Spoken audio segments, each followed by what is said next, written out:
负责嘅电动所内上丘个个调零，而对住嘅转眼跳出嚟千年嘅水嘅轨迹。香港古商兄呢，对呀隋朝、唐朝中呀哈，这边有之前400年嘅历史了。经过了历史嘅演变，就真正这个用面质呢，古商兄这边就成为了100年。然后看到嘅古商兄係對面台嘅世界期間，到了下這個600年呢，也係中國保存到最完整嘅古商兄建築。砖呢是明代的，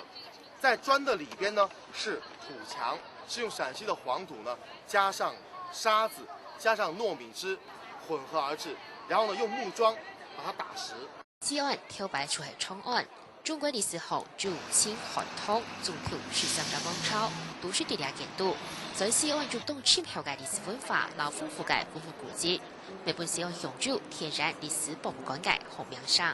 西岸係一站有幾千年歷史嘅古都，不過體內水土嘅發展，呢一下嘅西岸咪係變到非常嘅鬧熱，非常嘅繁華又進步嘅。新嘅建築、老嘅建築、新嘅文化、老舊嘅文化，呢一下係充實sun彩嘅西岸嘅。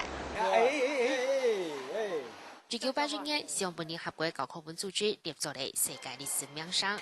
按好嘅名勝寫落嚟當道嘅年下，不過成日欠係幾豐富嘅歷史文化。下節目小風學林秋玲，中國陕西採訪報道。